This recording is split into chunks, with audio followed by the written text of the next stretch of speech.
पीके को मंगल पांडे का करारा जवाब। सिवान में बोले भाजपा मंगल पांडे को विधानसभा चुनाव लड़ाने के लिए कह रही है, इसमें अगर हिम्मत है तो विधानसभा चुनाव लड़कर दिखाए। ये लोग नॉमिनेशन वाले नेता हैं। बिहार में संपूर्ण क्रांति और व्यवस्था परिवर्तन के उद्देश्य से शुरू की गई बिहार बदलाव यात्रा के तहत जनसुराज के सूत्रधार प्रशांत किशोर आज सिवान पहुंचे। सिवान में पत्रकार से बात करते हुए उन्होंने राज्य के स्वास्थ्य मंत्री मंगल पांडे के बयान पर कटाक्ष करते हुए कहा कि मंगल पांडे बड़बोले व्यक्ति हैं। 2015 के विधानसभा चुनाव में वे भाजपा के प्रदेश अध्यक्ष थे और चुनाव के समय दावा कर रहे थे कि भाजपा को 200 सीट मिलेगी, लेकिन जब नतीजे आए तो भाजपा को मात्र 55 सीट मिली। फिर उन्हें बंगाल का प्रभारी बनाया गया। वहां भी लोकसभा चुनाव में भाजपा को करारी हार का सामना करना पड़ा। वर्तमान में वे राज्य के स्वास्थ्य मंत्री हैं और मंत्री के तौर पर उनकी छवि क्या है यह सभी जानते हैं।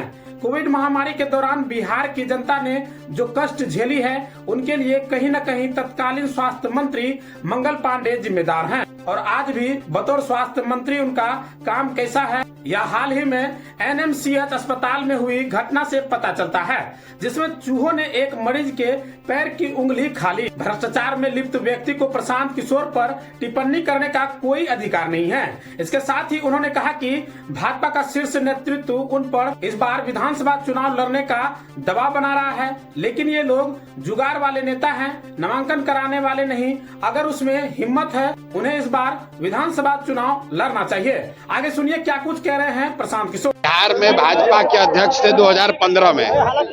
ये आदमी बड़बोले हैं। 15 में भी कह रहे थे कि 200 सीट जीतेंगे, 55 गो सीट आया था भाजपा का। उसके बाद ये बंगाल में बनाए गए इंचार्ज, तो वहां पर भी इनको उठा के पटक है। इन लोकसभा में सबसे खराब कहीं अगर भाजपा का प्रदर्शन रहा तो वो बंगाल में रहा। अब यहाँ पर आए हैं और यहाँ पर उनकी छवि क्या है स्वास्थ्य मंत्री के तौर पर ये हमको बताने की जरूरत नहीं है। कॉटन बैंडेज में पैसा लेने वाले लोग प्रशांत किशोर के बारे में बोलने का दम नहीं रखते हैं।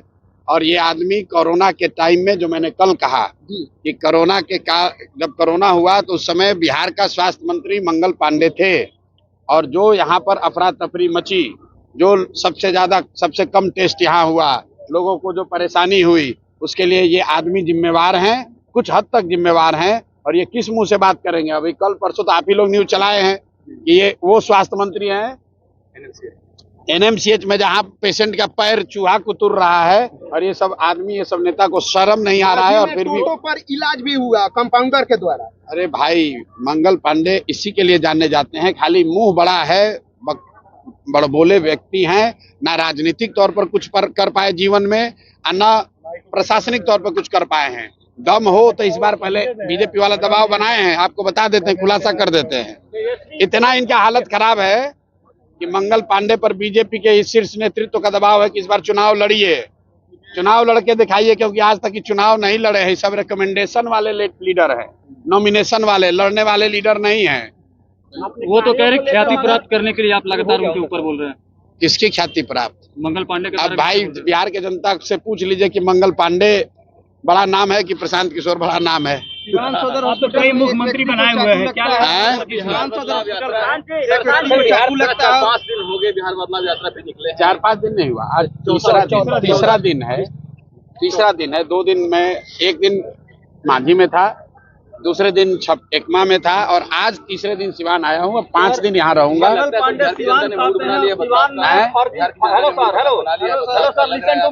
देखिए, मैं इस यात्रा से पहले भी कह चुका हूं कि बिहार में 60% से ज्यादा जनता बदलाव चाहती है, चाहे वो किसी जाति का हो, किसी धर्म का हो, किसी दल का हो।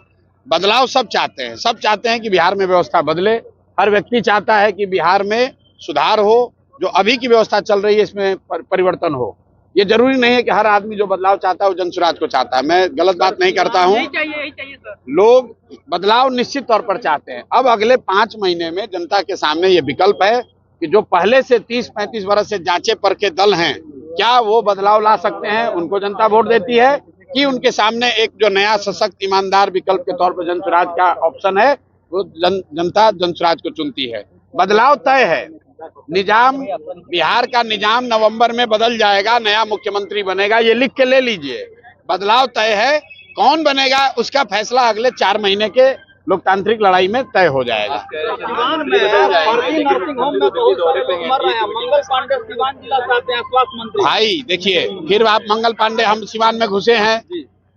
सिवान में भाजपा के लोगों से जाकर बात कर लीजिए, जो लोग राजनीति करते हैं। हर आदमी अगर एक व्यक्ति को दोष ठहराएगा तो जिस व्यक्ति का आप नाम ले रहे हैं उसी को दोषी ठहराएगा। कि भाजपा का पूरा संगठन, भाजपा के जो ईमानदार यहाँ कार्यकर्ता रहे, लड़े हैं, वो सब आदमी भाजपा छोड़कर दूसरे दलों में है। क्यों? वो एक ही व्यक्ति को दोष ठहराएगा। हम आज सिवान में आए हैं, मंगल पांडे में दम है तो दिखाएं कितना दम है। जनता सामने खड़ी है, हमको मंगल पांडे जैसे से डरते थोड़ी ना है। को चैलेंज कर रहे थे, मंगल पांडे को चैलेंज कर रहे हैं कि मेरे शासनकाल में मेडिकल का विकास ज्यादा हुआ था। मंच पे बुला रहे हैं, आप भी मंच पे। भाई ऐसा है कि मेडिकल का विकास कितना हुआ है, सबसे पहले तो बिहार की जनता से पूछ लीजिए। 2 बरस हम गांव-गांव चले हैं, हमको तो किसी गांव में कोई अस्पताल चलता हुआ दिखा नहीं। स्वास्थ्य मंत्री चाहे तेजस्वी जी के भाई तेज प्रताप हो या मंगल पांडे हो, पिछले 10 बरस से यही लोग स्वास्थ्य की व्यवस्था के लिए जिम्मेवार हैं। और अगर यहाँ पर स्वास्थ्य व्यवस्था की जो हालत है, उसके लिए इन्हीं दोनों को जिम्मेवार ठहराया जाएगा। मैं तो फिर से दोहरा रहा हूँ, कोरोना काल में जितने लोगों को स्वास्थ्य की सुविधा के अभाव में जो कष्ट हुआ, उसका मोरल ऑब्लिगेशन लेकर इस आदमी को कम से कम इतना कहना चाहिए था कि जीवन में हमको भैया स्वास्थ्य मंत्रालय नहीं मिलना चाहिए। लेकिन ये आदमी फिर से स्वास्थ्य मंत्रालय लेकर उसमें घूस लेना, भ्रष्टाचार करना, घर घर की बात है, सब आदमी जानता है। अब ये बयान देंगे तो कल कहेगा कि लीगल नोटिस भेजेंगे। तो आपको ये भी बता देते हैं, और मंत्री हमको बोला था कि हम लीगल नोटिस भेजेंगे, अनलीगल नोटिस भेजा, उसके बाद के आगे बढ़ने का हिम्मत नहीं है। प्रशांत किशोर राजद नहीं है, राजद के नेता नहीं। हम बालू और शराब का धंधा नहीं करते हैं, चोरी नहीं करते हैं, किसी पद पर नहीं है।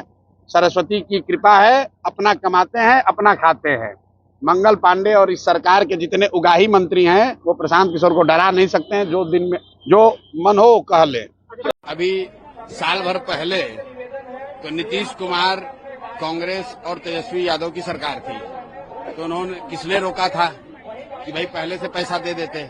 अभी चुनाव आया है तो जनता को फिर बेवकूफ बनाने के लिए कह रहे हैं 2,500 रुपया देंगे। अगर 2,500 रुपया देंगे तो बिहार में 6 करोड़ महिलाएं हैं। 6 करोड़ महिला को अगर आप 2,500 रुपया महीना देंगे तो बजट होगा 1,50,000 करोड़ रुपया।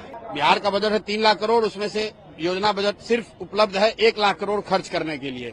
और ये लोग कह रहे हैं कि हम 1.5 लाख करोड़ रुपया दे देंगे माई बहन योजना में। ये इतने बड़े मूर्ख हैं या पूरे बिहार को मूर्ख समझ रहे हैं? मेरे भाई, अगर 6 करोड़ महिलाओं को आप 2,500 रुपया हर महीने दोगे तो 1.5 लाख करोड़ रुपया चाहिए। जो भी कांग्रेस का वैज्ञानिक आकर ये बता रहा है या तेजस्वी यादव बता रहे हैं, उनसे कहिए भैया कैलकुलेटर लेके जोड़ लो और बता दो कि ये पैसा कहाँ से आएगा। ये मूर्ख बनाने का उपाय कर रहे हैं। भाई अगर आपके पास 100 रुपया है तो 150 रुपया का स्कीम कैसे चला सकते हो? लॉन्ड्री और ड्राई क्लीनर्स, रिंसले, the world and salon. Address Kursela Chowk स्थित महावीर मंदिर के पीछे।